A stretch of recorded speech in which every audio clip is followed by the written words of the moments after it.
umat Tuhan, senang dapat berjumpa dengan Anda dalam ibadah hari ini. Kami mengucapkan selamat datang bagi Anda yang baru pertama kali beribadah di tempat ini. Bersama saya Gloria, mari kita ikuti HOG News minggu ini. Mulai bulan ini, ibadah raya diadakan 2 kali, yaitu pada jam setengah 8 pagi dan jam 10 pagi. Terima berkat Tuhan dalam morning call yang diadakan setiap Selasa dan Jumat jam 6 pagi melalui Zoom. Teman-teman jangan lupa join Cool Kids ya, yang akan diadakan besok Rabu 21 April jam setengah 6 sore melalui Zoom. Minggu ini kita akan bersekutu bersama dalam Cool. Untuk informasi lebih lanjut dapat menghubungi Gembala Cool. Bagi kaum wanita, mari bersekutu bersama dalam WBI yang akan diadakan pada Rabu 28 April jam 7 malam melalui Zoom. Mari kita ikut ambil bagian dalam doa puasa bersama yang diadakan pada 13 April sampai 12 Mei dengan pokok doa sebagai berikut.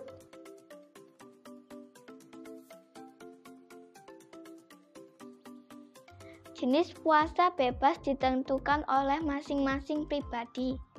Puasa ini wajib bagi seluruh pelayan Tuhan dan dihimbau bagi jemaat. Tayangan rekaman ibadah dapat diakses jam 12 siang di channel YouTube GPI House of Glory Wonosobo. Persembahan dapat dimasukkan ke dalam kotak di dekat pintu masuk setelah ibadah. Selain itu juga dapat diberikan melalui transfer atau scan barcode berikut.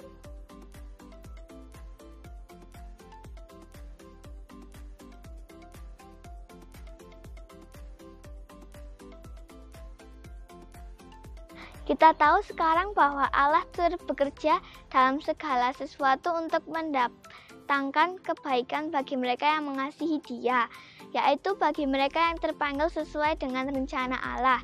Demikian HOG News minggu ini. Tuhan Yesus memberkati.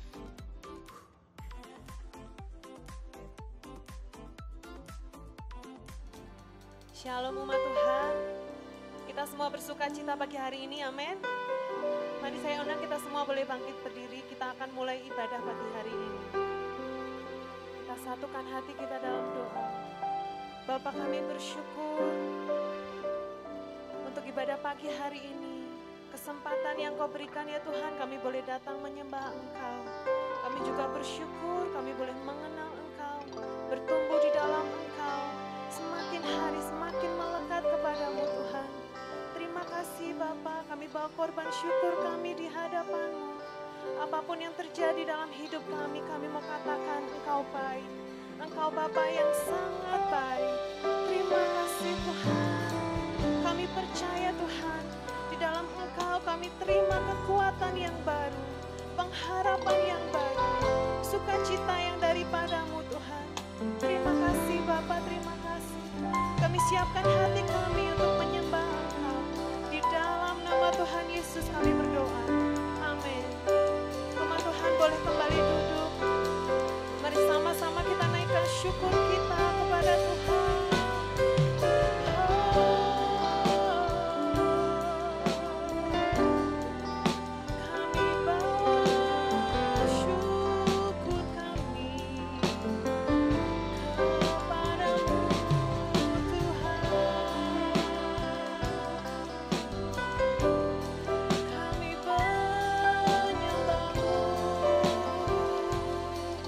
Kami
pujian.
Shalom saudara, dalam edisi Voice of Pentecost kali ini, kita akan membahas mengenai hati-hati dengan mulutmu. Pada tahun 1900-an di Amerika Serikat, pernah diadakan suatu penelitian terhadap 2 keluarga untuk meneliti pengaruh perkataan dan karakter terhadap keturunan mereka. Secara mengejutkan, hasil yang didapat adalah keluarga Jonathan Edwards yang mendidik anak mereka sesuai perkataan firman Tuhan memiliki keturunan yang berhasil. Sedangkan keluarga Max Jukes yang tidak memperhatikan perkataan mereka sesuai dengan firman Tuhan memiliki keturunan yang buruk dan tidak berhasil. Hal ini membuktikan bahwa perkataan kita memiliki kuasa bagi masa depan kita. Yesaya 50 ayat 4 dikatakan, Tuhan Allah telah memberikan kepadaku lidah seorang murid, supaya dengan perkataan aku dapat memberi semangat baru kepada orang yang letih lesu. Setiap pagi ia mempertajam pendengaranku untuk mendengar seperti seorang murid. Pertanyaannya sekarang, bagaimana caranya agar lidah kita disebut sebagai lidah seorang murid? Yang pertama, mengendalikan setiap perkataan yang keluar dari mulut kita. Yakobus 3 ayat 5, 6, dan 8 berkata, demikian juga lidah, walaupun suatu anggota kecil dari tubuh, namun dapat memegahkan perkara-perkara yang besar. Lihatlah, betapapun kecilnya api, ia dapat membakar hutan yang besar. Lidah pun adalah api.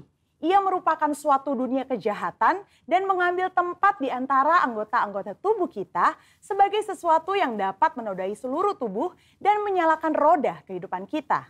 Sedang ia sendiri dinyalakan oleh api neraka, tetapi tidak seorang pun yang berkuasa menjinakkan lidah. Ia adalah sesuatu yang buas, yang tak terkuasai, dan penuh racun yang mematikan. Hal ini harusnya menyadarkan kita bahwa dosa perkataan atau dosa lidah bukanlah sesuatu yang main-main. Daud sendiri menyatakan bagaimana dia memiliki tekad yang kuat untuk menjaga dirinya supaya jangan berdosa dengan lidahnya. Daud memberikan sebuah istilah menahan mulutnya dengan kekang, di mana kekang artinya melakukan kontrol, memegang kendali terhadap mulut atau perkataan kita. Memang bukan sesuatu yang mudah, tapi bukan merupakan hal yang mustahil karena dengan pertolongan dari Roh Kudus, kita pasti bisa melaluinya.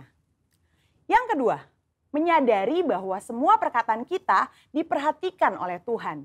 Perkataan merupakan ekspresi hati dan ungkapan dari apa yang kita pikirkan. Tuhan melihat kita jauh ke lubuk hati kita yang terdalam. Ia mengetahui segala motivasi hati kita. Mungkin orang lain dapat kita bohongi dengan perkataan manis dan lembut yang sebenarnya hanya sekedar menutupi hati yang busuk atau pikiran yang jahat. Tapi Tuhan tidak dapat dibohongi. Daud menyatakan dalam Mazmur 139 ayat 4, sebab sebelum lidahku mengeluarkan perkataan, sesungguhnya semuanya telah kau ketahui, ya Tuhan.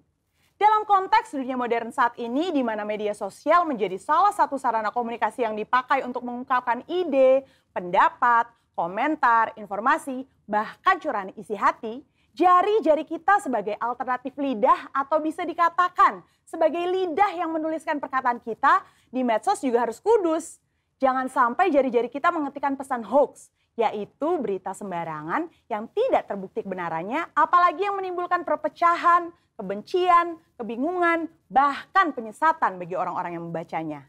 Yang ketiga, mulut kita senantiasa memperkatakan firman dan puji-pujian. Salah satu cara efektif untuk menjaga agar kita tidak salah menggunakan perkataan adalah dengan menggunakannya secara benar, yakni dengan cara senantiasa memperkatakan firman Tuhan dan puji-pujian kepada Tuhan di setiap waktu, di setiap keadaan, di setiap situasi kepada semua orang.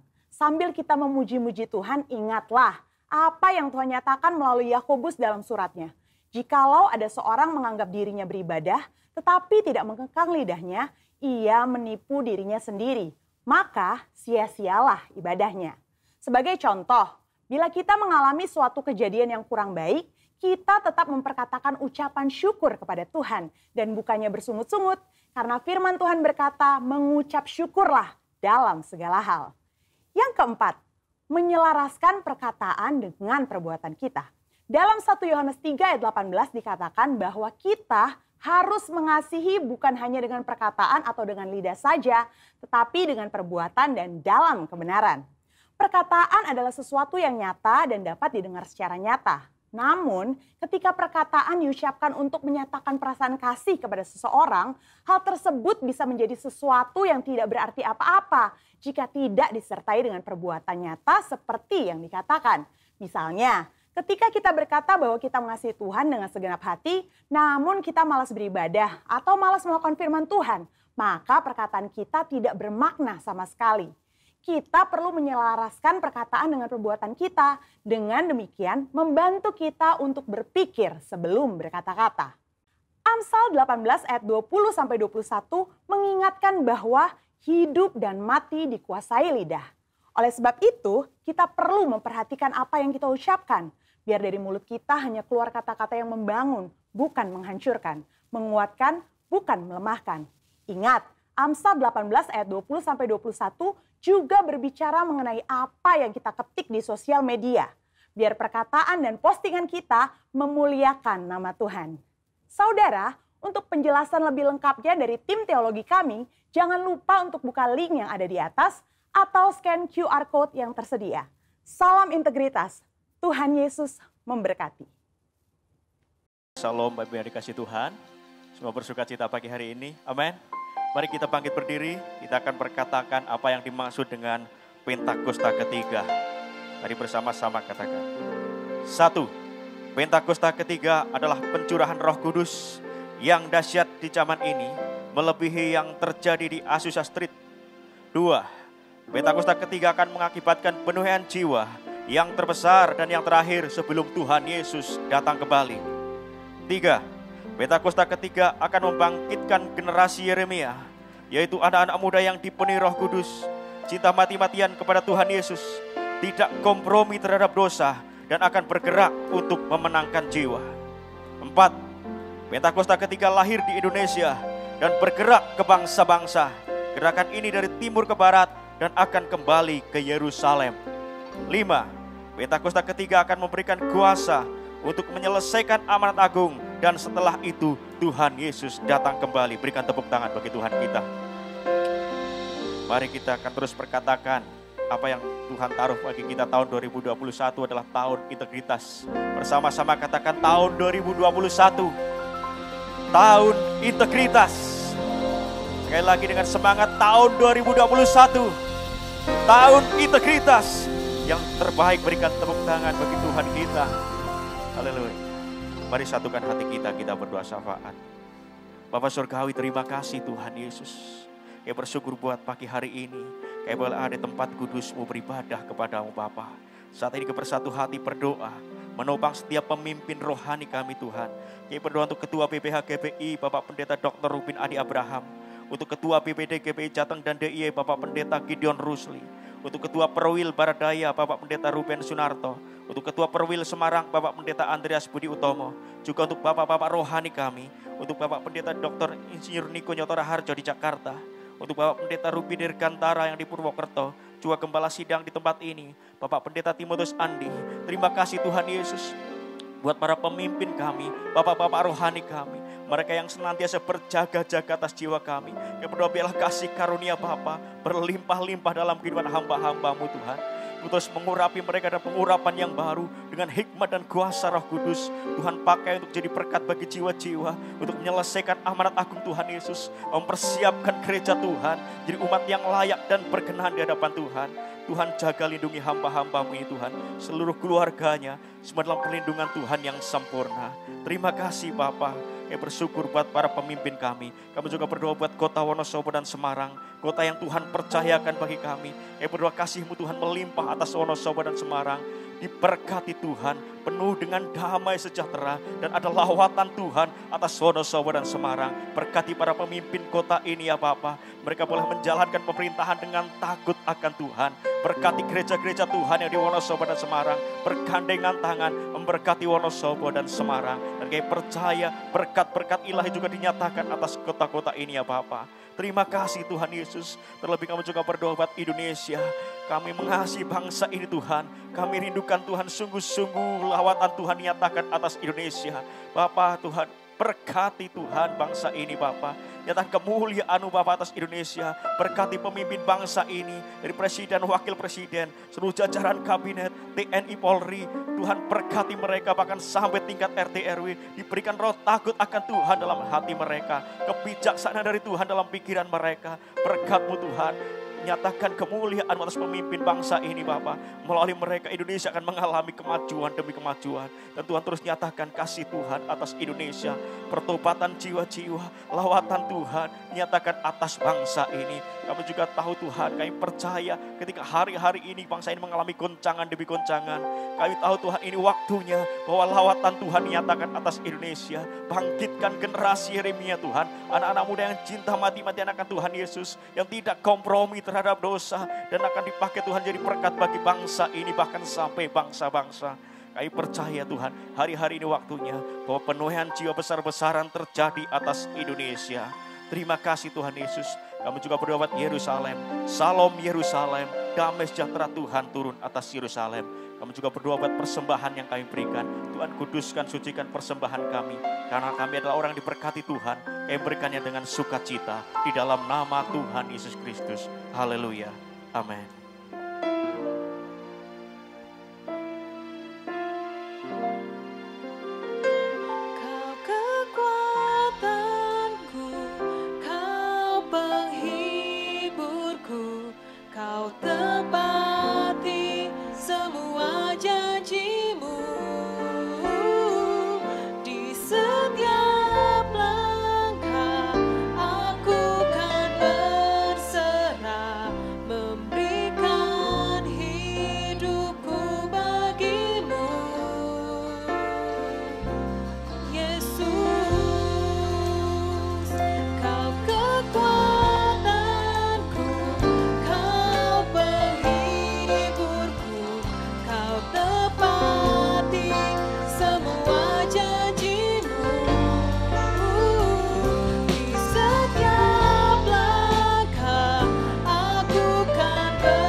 Tangan kita bersama, memberikan hidupku bagimu, Yesus. Sekali lagi berikan tepuk tangan bagi Allah kita. Dengan segenap hati berikan pujian bagi Dia. Haleluya. Terima kasih Bapak. Pagi hari ini kami merasakan hadirat-Mu begitu kuat melawat setiap kami umat-Mu. Bapa, terus bawa kami umat-Mu untuk mengerti betapa besarnya Engkau. Betapa dahsyatnya Engkau Tuhan. Engkau adalah Allah yang berkuasa dan berdaulat atas kehidupan kami. Karena itu kami tidak perlu takut dan khawatir. Karena kami memiliki pribadi yang dahsyat dalam setiap langkah hidup kami. Pagi hari ini Bapa, Engkau yang mengurapi kami semua. Curahkan isi hati-Mu bagi umat-Mu Tuhan, lewat mulut lidah hamba-Mu. Biarlah perkataan yang berasal dari Tuhan, sesuatu yang ilahi itu yang boleh disampaikan, dan boleh menjadi berkat atas setiap orang yang mendengar. Kuasai kami Roh Kudus, cengkeram kami oleh kuasa-Mu, supaya kami semua tidak menyimpang ke kanan dan ke kiri. Dan tidak ada seorang pun yang tidak diberkati oleh Tuhan. Dalam nama Tuhan Yesus, haleluya. Yang siap diberkati katakan amin. Puji Tuhan, tepuk tangan sekali lagi bagi Tuhan kita. Silakan duduk Bapak Ibu. Puji Tuhan. Shalom. Sekali lagi shalom. Lambaikan tangan saudara. Puji Tuhan. Saudara mengasihi Tuhan Yesus. Amin. Baik, puji Tuhan. Buktikan perkataan kita mengasihi Tuhan lewat setiap tindakan kita. Ya, seperti apa yang disampaikan tadi. Nah saudara, firman Tuhan akan mengajar kita pagi hari ini bagaimana kita tetap kuat di masa yang sukar. Dalam 2 Timotius pasal yang kedua, ayatnya yang pertama sampai ayat yang ke-6, demikian firman Tuhan, mari kita simak bersama-sama. Sebab itu hai anakku, jadilah kuat oleh kasih karunia dalam Kristus Yesus. Apa yang telah engkau dengar daripadaku di depan banyak saksi, percayakanlah itu kepada orang-orang yang dapat dipercayai, yang juga cakap mengajar orang lain. Ikutlah menderita sebagai seorang prajurit yang baik dari Kristus Yesus, seorang prajurit yang sedang berjuang tidak memusingkan dirinya dengan soal-soal penghidupannya, supaya dengan demikian ia berkenan kepada komandannya. Seorang olahragawan hanya dapat memperoleh mahkota sebagai juara apabila ia bertanding menurut peraturan-peraturan olahraga. Seorang petani yang bekerja keras haruslah yang pertama menikmati hasil usahanya. Amin. Saudara yang dikasihi Tuhan, Alkitab berkata bahwa pada hari-hari terakhir akan datang masa yang sukar. Dan hari-hari ini kita mengalami masa-masa yang sukar, yang tidak mudah. Mari kita perhatikan baik-baik saudara. Bagaimana agar kita kuat? Ya, sekali lagi saudara, bagaimana agar kita kuat menghadapi masa-masa yang sukar ini? Yaitu ketika kita memiliki sikap yang benar. John C. Maxwell berkata, masalah Anda bukanlah masalah Anda. Artinya bukan masalah yang sedang terjadi, bukan masalah yang sedang kita hadapi. Tetapi masalah yang sebenarnya adalah sikap Anda ketika menghadapi masalah itu sendiri. Berarti sikap itu sangat penting saudara. Kalau kita memiliki sikap yang salah, maka kita akan menjadi lemah. Kita akan mudah goyah dan putus asa. Tetapi sebaliknya ketika seseorang memiliki sikap yang benar, ya, dia akan kuat untuk menghadapi masa-masa yang sukar. Mari perhatikan di layar depan sebentar. Kalau kita melihat batu arang versus berlian, saudara, batu berlian, ya. Saudara, batu arang itu murah, sedangkan berlian itu sangat mahal. Padahal, saudara, batu arang dan batu berlian ini terbuat dari unsur yang sama, yaitu karbon. Arang, dia mengalami proses yang cepat, ya, dibakar, berongga-rongga, rapuh, harganya murah. Saya kalau beli arang itu satu kresek sedang itu harganya cuma 10.000 saudara. Sedangkan berlian, ini adalah batu yang dihasilkan dari proses berpuluh-puluh tahun, bahkan ratusan tahun atau lebih. Kena panas bumi yang luar biasa, kena tekanan atau pressure yang kuat. Akhirnya menjadikan dia batu berlian. Umat yang dikasihi Tuhan, ketika hari-hari ini kita sedang ada dalam masa-masa yang sukar, masa-masa yang tidak mudah, orang berkata masa-masa yang berat, tentukan apakah Anda mau menjadi seperti batu arang atau menjadi batu berlian. Dalam 2 Timotius pasal yang kedua ayat yang pertama tadi dikatakan, jadilah kuat oleh kasih karunia di dalam Kristus Yesus. Saudara, Tuhan menghendaki kita itu kuat dan berdiri teguh. Katakan amin, saudaraku. Kuat bukan karena kekuatan kita, bukan karena kehebatan kita, tetapi karena kasih karunia Tuhan. Ya, karena kasih karunia Tuhan, kita boleh kuat. Mari kita belajar bagaimana agar kita menjadi kuat. Dari ayat yang ketiga sampai ayat yang keempat. Yaitu yang pertama, kita belajar seperti prajurit yang sedang berjuang. Kalau kita mau kuat, Rasul Paulus memberikan gambaran yang pertama, seperti prajurit yang sedang berjuang. Saudara, mari kita belajar dari mereka, saudara. Ya. Prajurit yang sedang berjuang, ciri prajurit itu apa, saudara? Pertama, prajurit mereka itu adalah orang-orang yang patuh dan tidak berbantah-bantahan. Sewaktu kita masih suka menunda-nunda untuk berubah, ketika kita masih banyak alasan, bahkan ketika kita masih suka memberontak kepada Tuhan, tidak merelakan diri kita untuk dibentuk, engkau bukanlah prajurit yang sejati. Tetapi karakter seorang prajurit itu adalah apa, saudara? Dia memiliki kepatuhan dalam kehidupannya. Ya, itu adalah syarat mutlak.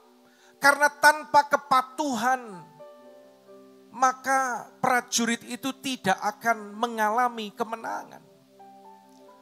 Prajurit, ciri yang kedua, proses apapun siap diikuti.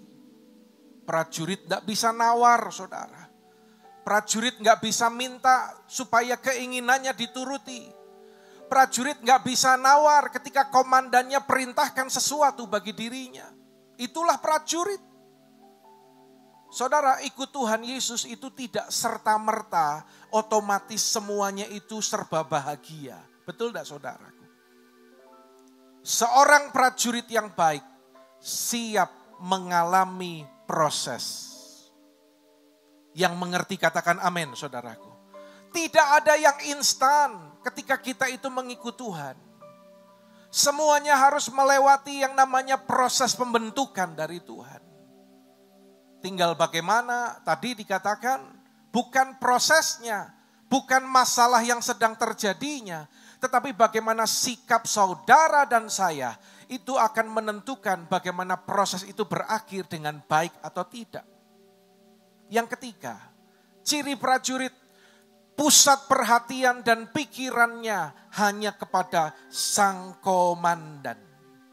Pertanyaan saya adalah, apakah pusat hidup saudara hanya kepada sang komandan atau kepada diri saudara sendiri? Banyak orang Kristen fokus hidupnya belum kepada Tuhan, tapi fokusnya masih kepada diri kita sendiri, saudara. Contoh, ketika lagi moodnya bagus, dia semangat beribadah. Semuanya baik-baik. Tetapi kalau moodnya lagi gak bagus, gak ada ibadah-ibadahan. Itu menunjukkan kalau fokus hidupnya itu bukan Tuhan, tetapi dirinya sendiri. Ya, mari belajar, saudara. Prajurit tidak lagi berorientasi kepada dirinya sendiri terus-menerus. Ya. Fokusnya diri sendiri, mengasihi diri sendiri, bahkan mengasihani diri sendiri. Tapi fokus prajurit itu kepada sang komandan. Mari kita belajar tidak lagi berkata waktuku, ya, hartaku, hidupku, uangku, tenagaku. Saudara, fokus hidup kita harus kepada sang komandan. Saya mau katakan demikian, saudara. Di masa pandemi yang serba sulit ini, dengar baik-baik, akan sangat terlihat mana prajurit yang sejati dan mana yang tidak. Keadaan itu akan menguji kita, saudara. Berikutnya adalah prajurit, dia adalah pribadi yang yakin. Ya, katakan yakin, saudaraku. Ya, dia nggak ragu-ragu. Ketika Yosua dan Kaleb setelah mereka melihat tanah Kanaan, tanah perjanjian itu bersama dengan 10 orang pengintai. Meskipun yang 10 orang lebih banyak, mereka berkata enggak bisa, mereka berkata enggak mungkin. Tetapi Yosua dan Kaleb adalah contoh pribadi yang punya keyakinan kepada Tuhan.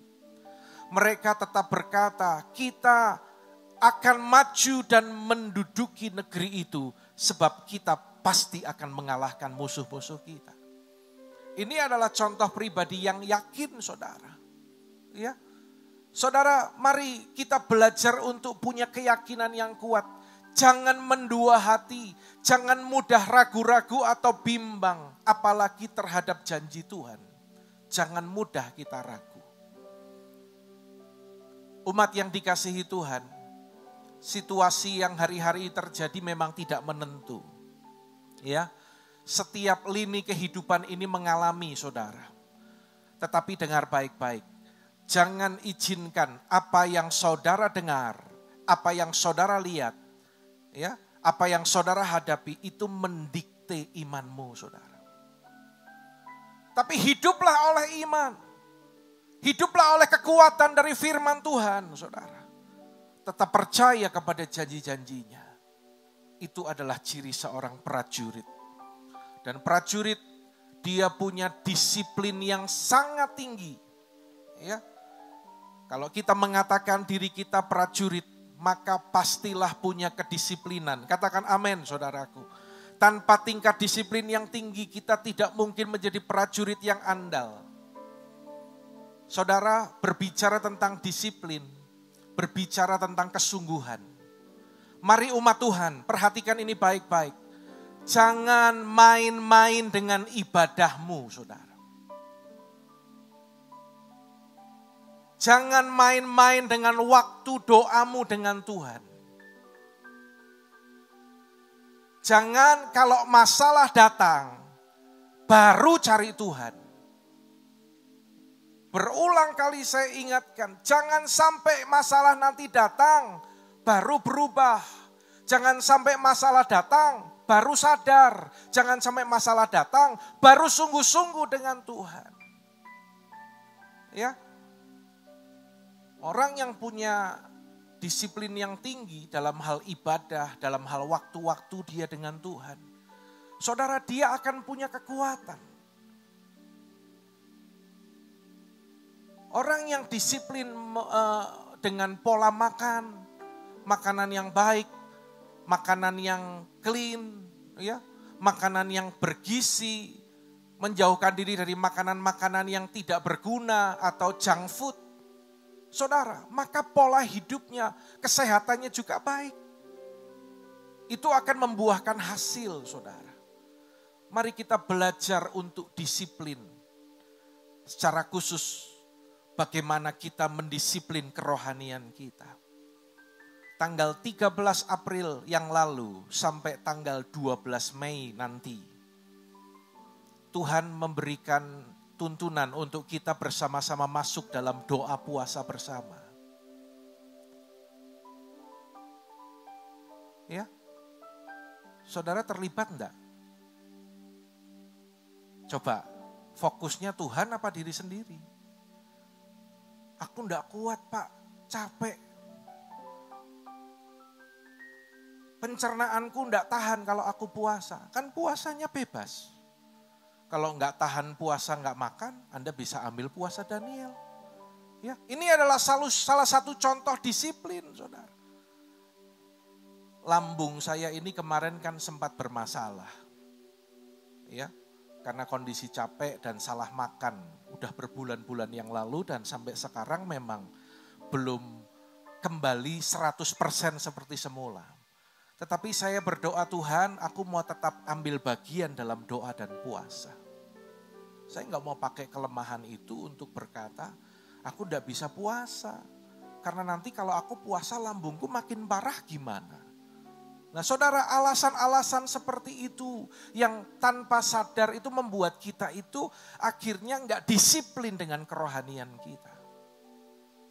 Ya, semua masih memperhatikan saya. Kalau Anda ada di tempat ini, perhatikan firman. Kalau tidak memperhatikan, untuk apa Anda ada di tempat ini? Ya. Ayo disiplin diri kita. Kalau beberapa waktu ini belum ikut doa puasa dan hari ini ya udah Tuhan aku nyambung, enggak apa-apa saudara. Sungguh-sungguh engkau akan mendapatkan hasilnya. Ya, Saudara, banyak orang Kristen itu tidak menjadi orang Kristen yang militan. Kenapa? Karena terpengaruh dengan paham yang disebut hedonisme. Senang-senang, happy-happy, pesta pora. Karena itu banyak orang Kristen yang imannya rapuh. Coba saya bandingkan, saudara perhatikan coba. Di seberang sana, di keyakinan yang sana, teologianya itu jihad. Orang Kristen teologianya berkat. Gimana coba? Kalau seperti itu apa bisa militan buat Tuhan, saudara? Karena itu Tuhan memberikan gambaran. Belajarlah dari seorang prajurit yang sedang berjuang. Disiplin. Iya, enggak. Sungguh-sungguh. Ikut Tuhan enggak boleh main-main. Enggak boleh Senin Kemis. Ya, mau ikut Tuhan, ikut sungguh-sungguh. Kalau enggak mau, enggak usah.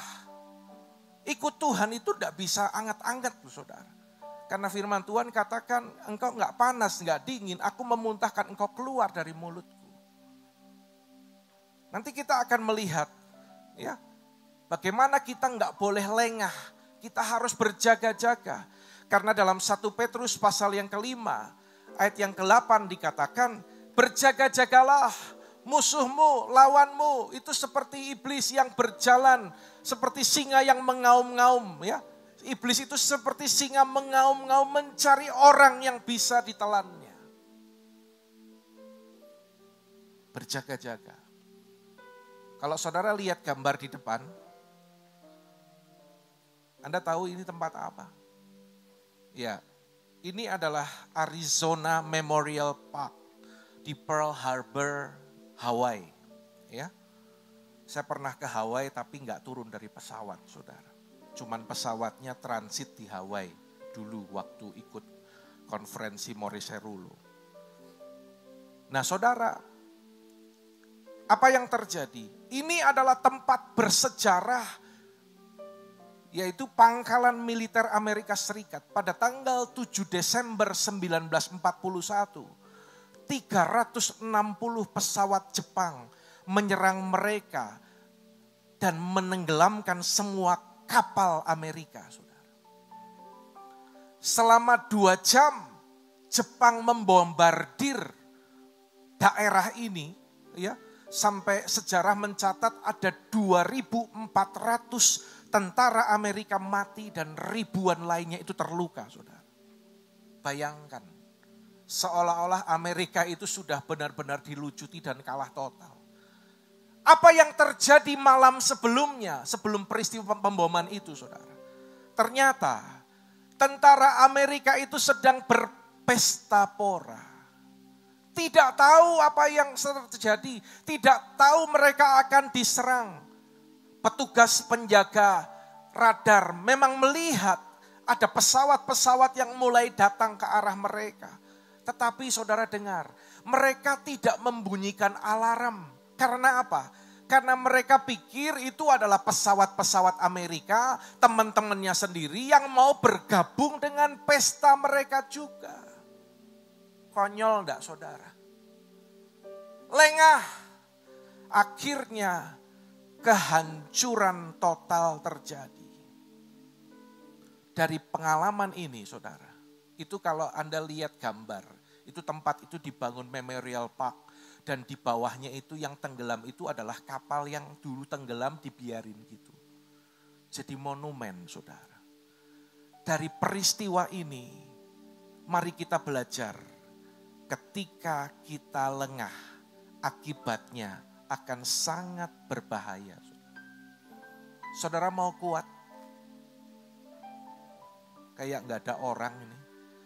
Jemaat Tuhan mau tetap kuat di masa sukar.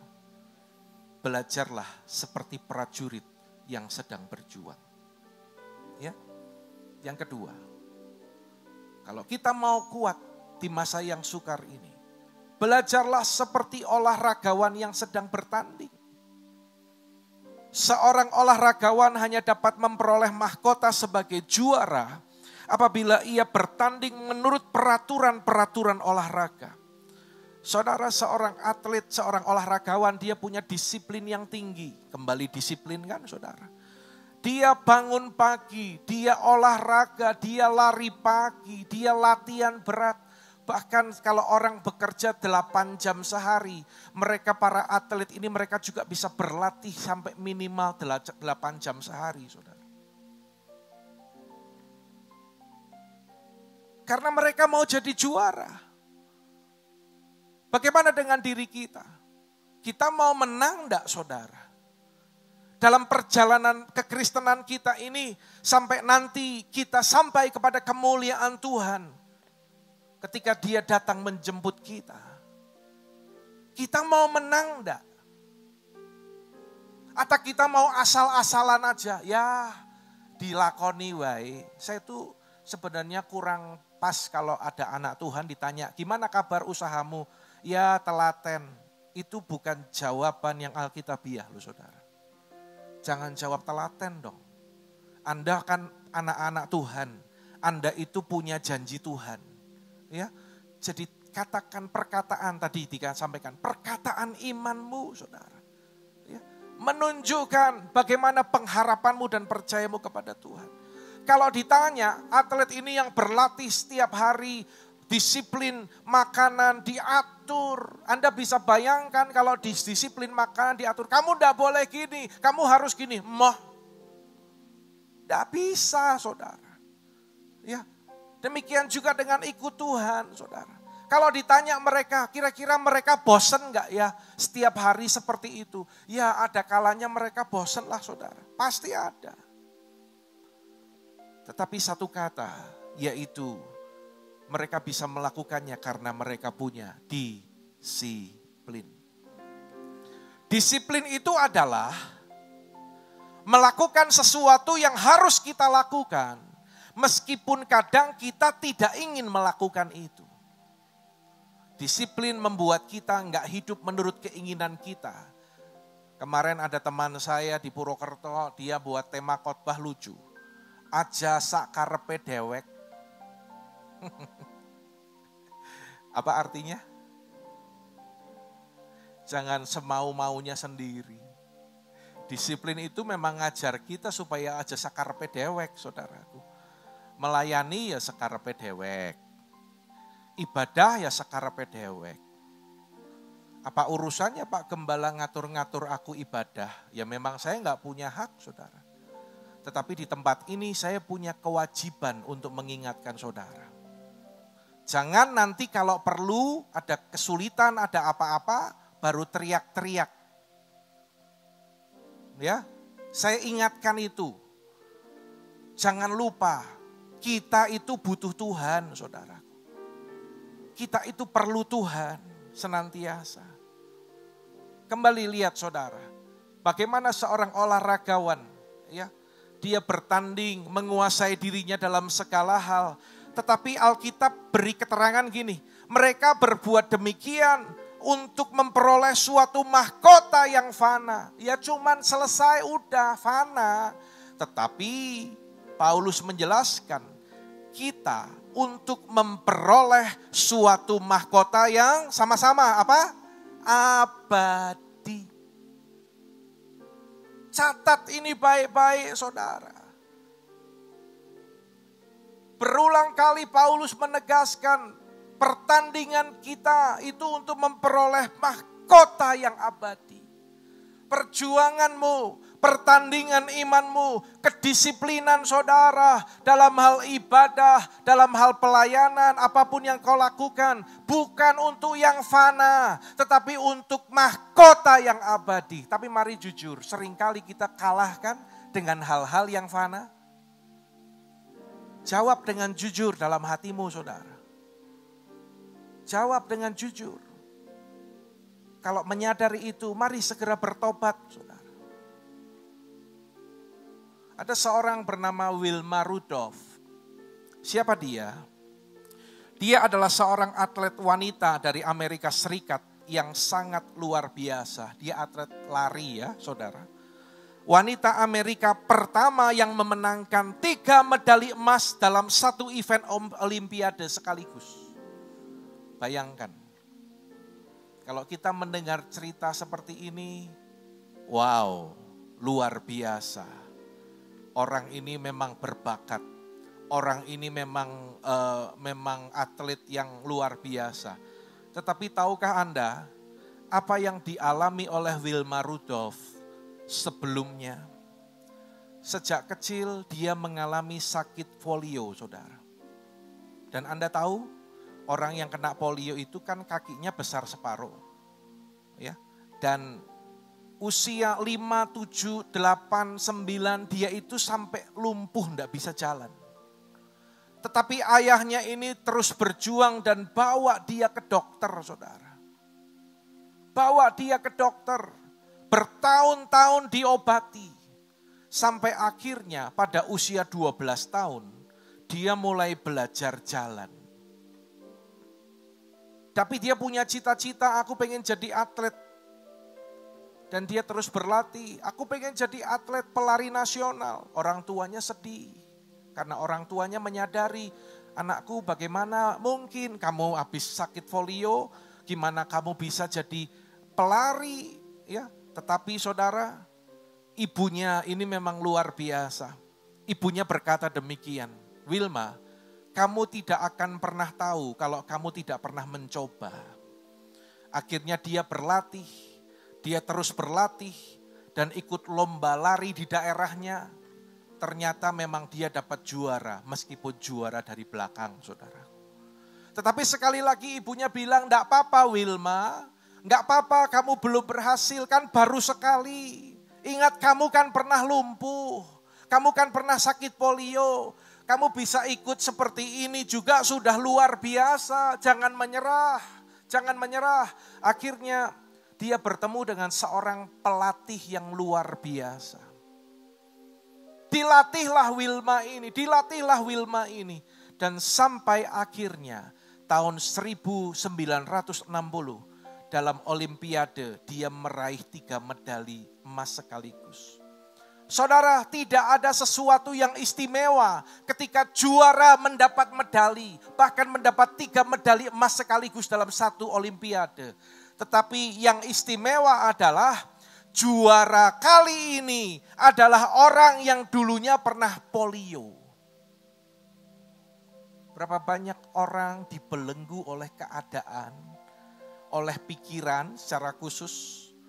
Ya, kalau orang punya disiplin yang kuat, maka dia akan berhasil untuk mengalahkan tantangan.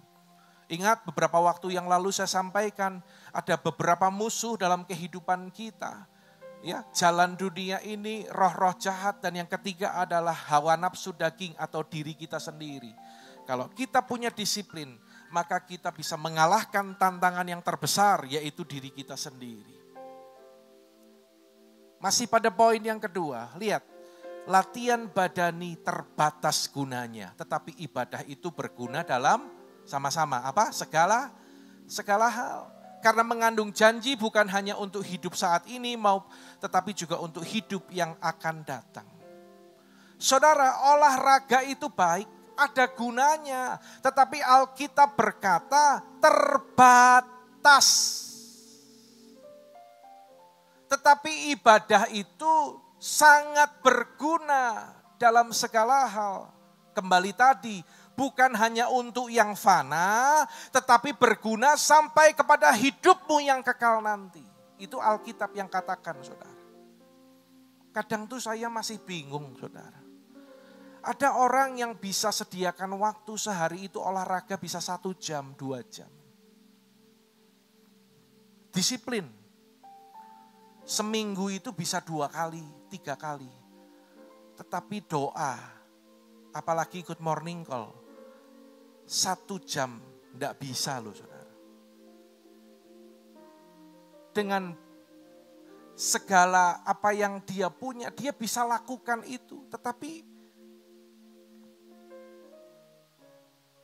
saudara bayangkan, bagaimana mungkin orang yang demikian berpikir kalau dia itu bisa kuat di dalam Tuhan. Ya, ayo jemaat Tuhan, Saya berdoa dan saya mengandalkan kuasa Roh Kudus yang bekerja dan mengingatkan, menyadarkan kita, menginsafkan kita. Bahwa ibadah itu sangat penting, saudara. Berguna dalam segala hal. Bukan hanya di tempat ini, tetapi dalam doa-doamu pribadi. Dalam waktu-waktu kita berjumpa dengan Tuhan. Ayo kita belajar prioritaskan itu. Masa pandemi gini harus hati-hati. Ya. Semuanya tetap berjaga-jaga, semuanya dengan protokol. Saya kemarin berapa waktu yang lalu tuh kan ke trio, antar istri beli kebutuhan. Dan habis cuci tangan, tadi saya cerita ya sama Freddy ya. Saya tuh kok lihat ada alat pendeteksi suhu tuh bagus ya, net gitu. Saya tuh baru batin loh saudara. Puji Tuhan. Tadi saya datang di tempat ini ternyata sudah ada alat itu di sini. Thank you ya, Fit ya. Kita protokol, kita jaga kesehatan, perlu saudara. Tetapi saya mau ingatkan kepada saudara semua, dengar baik-baik. Saudara, yang perlu sehat bukan hanya melulu fisik kita. Tetapi roh kita juga harus sehat. Melalui ibadah kepada Tuhan. Ya. Harus sangat hati-hati. Oke, betul. Tetapi ketika kita menghadapi situasi seperti ini juga, kita juga harus super iman. Harus seimbang. Kalau enggak, apa bedanya Anda dengan orang-orang yang gak percaya kepada Tuhan Yesus? Saudara, seorang olahragawan untuk menjadi juara harus mengikuti peraturan. Saya harus cepat, karena tadi saya mulai nyampaikan firman itu jam 8.15. Saya terus terang udah rada ngos-ngosan ini, ngebut saudaraku. Ya, demikian juga sebagai orang percaya, kita pun juga ada peraturan. Perhatikan dengan cepat. Jangan engkau lupa memperkatakan kitab Taurat ini. Perhatikan, tetapi renungkan itu siang dan malam. 1, supaya engkau bertindak hati-hati sesuai dengan segala yang tertulis dalamnya. 2, ya. Sebab sama-sama dengan suara keras yuk. 2, 3. Dengan demikian lebih keras perjalananmu akan. Ayo sekali lagi. Sebab 2, 3. Sebab dengan demikian sama-sama perjalananmu akan berhasil dan engkau akan beruntung. Saya cuma mau tanya, Anda mau berhasil dan beruntung enggak? Loh, gak ada yang jawab toh? Jemaat di tempat ini mau berhasil dan beruntung enggak? Lebih keras lagi. Yang mau katakan amin. Kalau mau berhasil dan beruntung, ya harus taat, saudara. Hidupmu tidak ditentukan oleh dunia ini. Tidak ditentukan oleh pandemi yang terjadi. Saya akan terus ulang meskipun saudara mungkin bosan dengar ini. Tetapi hidupmu ditentukan oleh Tuhan sendiri. Karena itu ikuti aturannya Tuhan. Ya. Zaman sekarang memang bisa ibadah offline, bisa ibadah online. Tetapi kalau Anda sudah bisa online, datanglah. Sudah bisa ibadah offline, datanglah on-site, offline di tempat ini. Kita itu harus jujur sama Tuhan. Kita harus terbuka dengan Tuhan. Karena kita pun juga sudah melakukan berbagai aktivitas kita di luar. Ya, ayo saudara, sungguh-sungguh. Dan yang terakhir, yang ketiga, saya akan cepat untuk mengakhiri. Kalau kita mau kuat, mari kita belajar seperti petani yang bekerja keras. Yang pertama tadi belajar dari siapa? Kalau enggak dijawab tak ulangi loh ya. Yang pertama tadi belajar dari siapa? Nah gitu dong, yang semangat gitu saudara. Ya, sama-sama puasa tapi harus semangat. Yang kedua belajar dari siapa? Sekali lagi, yang pertama belajar dari siapa? Belum memenuhi syarat. Yang pertama belajar dari siapa? Yang kedua, saya belum puas dengan jawaban saudara. Bisa lebih keras jawabnya? Tidak apa-apa ya. Kalau semakin lama berarti karena Anda loh ya. Sekali lagi, kalau kita mau kuat yang pertama belajar dari siapa? Yang kedua, yang ketiga, belajar dari petani. Petani yang bekerja keras haruslah yang pertama menikmati hasil usahanya. Saudara, ada kata kerja keras. Kalau engkau mau kuat, perhatikan. Kerja keras itu artinya tidak mudah menyerah dan putus asa. Yakobus pasal yang kelima ayat yang ketujuh berkata,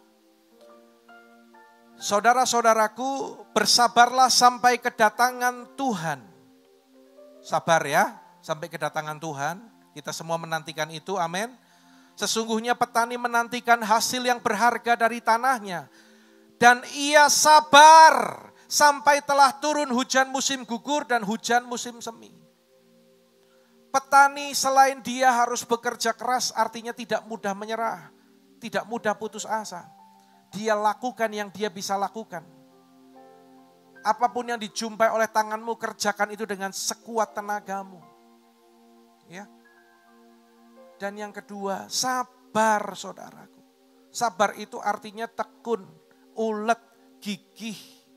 Keberhasilan itu perlu waktu yang cukup panjang. Saudara, di Amerika pernah ada satu cerita. Bapak ini sejak mudanya dia itu mengalami hidup yang enggak mudah. Dia pernah jadi kuli bangunan, saudara. Dan dia pernah jadi juru parkir. Lalu setelah itu dia bekerja mencoba menjadi seorang agen asuransi. Dia pun pernah bertugas sebagai pemadam kebakaran. Dia menjalani hidup seolah-olah nggak ada yang sepertinya wah berhasil. Dia coba ini, dia coba itu. Tetapi kita perlu acungi jempol dan kita belajar dari semangat dan kerja kerasnya. Di usia 60 tahun, dia itu mencoba sesuatu yang baru. Dia itu meracik sebuah bumbu, resep untuk ayam goreng, saudara. Ternyata setelah dicoba, banyak yang suka. Ternyata setelah dijual, laris, terkenal. Sampai akhirnya, jadilah satu perusahaan yang besar, yaitu Kentucky Fried Chicken. Dia adalah seorang bernama Colonel Sanders. Saudara, petani itu harus tetap menabur di masa sukar. Katakan amin. Kalau kita berhenti menabur, kita akan berhenti menuai. Ya. Jangan lelah, saudara. Meskipun kondisi ekonomi lagi berat, jangan berhenti. Tetap bekerja keras, tetap berdoa mengandalkan Tuhan. Lakukan segala sesuatu dengan imanmu. Seperti Ishak, dia tetap menabur meskipun di masa kering. Dia tetap menabur benih. Dia tetap menabur benih, saudaraku. Dan Alkitab catat bahwa dia diberkati 100 kali lipat ganda. Kalau Ishak tidak menabur, maka dia tidak akan menuai 100 kali lipat ganda. Saudara, mari di masa yang sukar ini, jangan kita berpikir hanya untuk diri kita sendiri. Jangan terjebak akhirnya kita hanya memperhatikan diri kita sendiri, menjaga diri kita sendiri, bahkan mengasihani diri kita sendiri.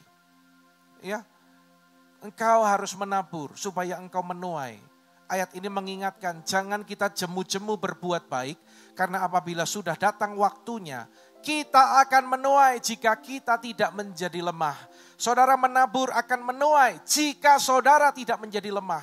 Artinya apa? Mungkin orang selama ini menabur, tetapi karena keadaan, karena situasi akhirnya dia lelah.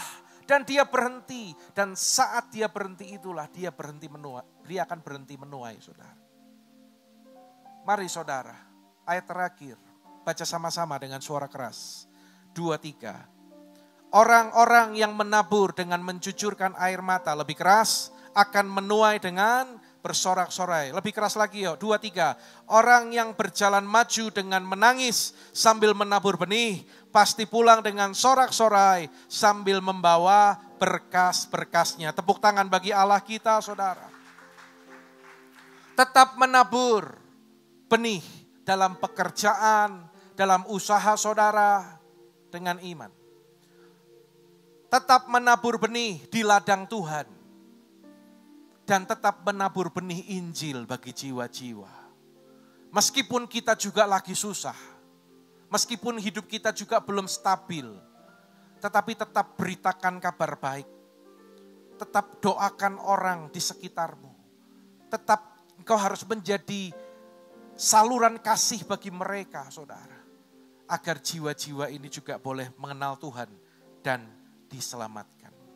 Kita akan datang kepada Tuhan, kita akan berdoa, kita bangkit berdiri. Ora kasikara. Ora basikara lama-lama. Makasih Tuhan. Kau kekuatanku, Kau penghiburku, Kau tepati semua janji-Mu. Di setiap langkah aku kan berserah, memberikan hidupku bagi-Mu. Kau kekuatanku, kekuatanku, Kau penghiburku, Kau tepati semua janji-Mu. Oh, di setiap langkah aku kan berserah, memberikan hidupku bagi-Mu. Kau ada di saat ku perlu. Mari angkat tanganmu, katakan dengan iman, setiap, selalu, selamanya, selamanya. Kau kekuatanku, Kau penghiburku, Kau tepati semua janji-Mu. Mari nyatakan, di setiap langkah aku kan berserah, memberikan hidupku bagi-Mu, memberikan hidupku, berikan hidupku bagi-Mu, memberikan hidupku bagi-Mu, Yesus. Haleluya, pujian bagi Dia, pujian bagi Allah kita. Kirialaba shandaralaba sandanamu.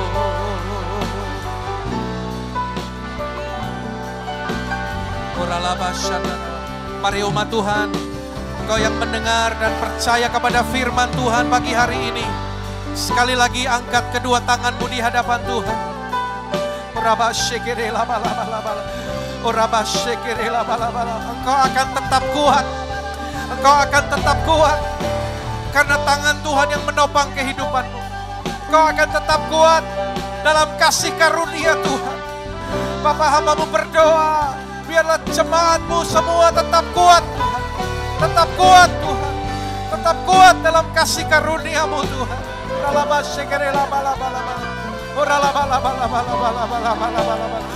Yang lemah dikuatkan, yang lemah dikuatkan dalam nama Yesus. Ayo bangkit saudara, bangkit. Ada Tuhan yang tidak pernah meninggalkan saudara. Ada Tuhan yang selalu ada bagi engkau.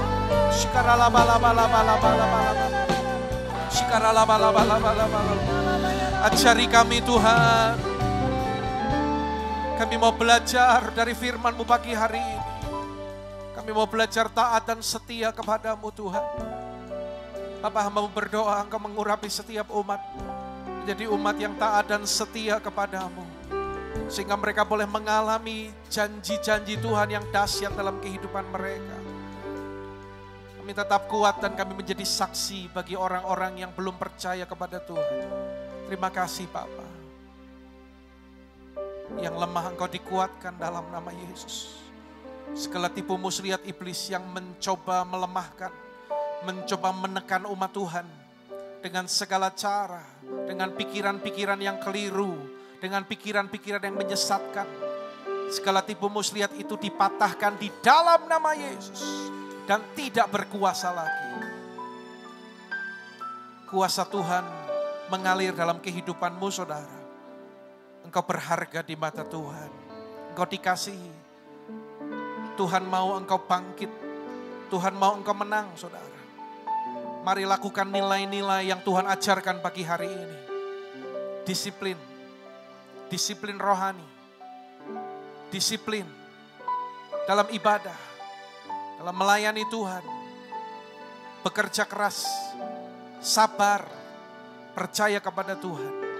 Dan ikuti aturan-aturan dalam pertandingan yang ditentukan bagi kita. Hamba-Mu berhenti berbicara dan sungguh percaya berharap Engkau yang terus mengerjakannya Tuhan dalam kehidupan umat-Mu. Sehingga firman tidak kembali dengan sia-sia. Mari saudara buka hati dan siapkan terima berkat Tuhan pagi hari ini. Pandang kepada Bapa yang baik. Dia siap memberkati saudara. Engkau yang hadir, setia beribadah, mendengar firman, dan berjanji dalam hatimu untuk melakukannya. Maka segala berkat ini menjadi bagianmu. Berkat dan kasih karunia berlimpah dari Allah Bapa dalam putranya tunggal Tuhan Yesus Kristus. Dan persekutuan yang indah dan manis bersama Roh Kudus menyertai kehidupan saudara. Mulai saat ini sampai Maranatha. Kristus datang menjemput kita di angkasa. Bahkan sampai selama-lamanya. Dalam nama Tuhan Yesus yang diberkati katakan amin.